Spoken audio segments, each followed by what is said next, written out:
दरम्यान सैफ अली खानवरती हल्ला करणारा नालासोपारा विरारच्या दिशेने निघाल्याची माहिती समोर आली आहे आणि यानंतर मुंबई पोलिसांनी तपासाची चक्र अधिक गतिमान केली आहेत। परिसरातलं सीसीटीव्ही फुटेज तपासलं जात आहे। हल्लेखोर कोणत्या मार्गाने प्रवास करत आहे त्याची ओळख पटवण्यासाठी पोलिसांकडून वेगाने प्रयत्न सुरू आहेत। या घटनेचा नालासोपारा रेल्वे स्थानकाजवळनं आढावा घेतलाय आमचे प्रतिनिधी प्रभाकर कुडाळकर यांनी।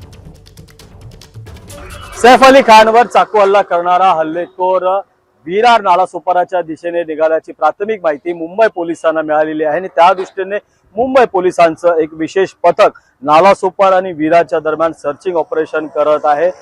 काल सैफ अली खानवर चाकू हल्ला झाला होता आणि त्यानंतर आरोपी जो आहे हल्लेखोर हा बँड्रा रेल्वे स्टेशनच्या इथे दिसला होता आणि तो विरारच्या लोकलने प्रवास करत हा नालासोपारा विरारमध्ये उतरल्याची प्राथमिक माहिती मिळत आहे आणि त्या दृष्टीने आता मुंबईचं पोलिसांचं पथक हे येथे आलेलं आहे आणि तपास करत आहेत। नालासोपारा पूर्वेकडील जो भाग आहे हा मोठ्या प्रमाणात स्लम एरिया आहे।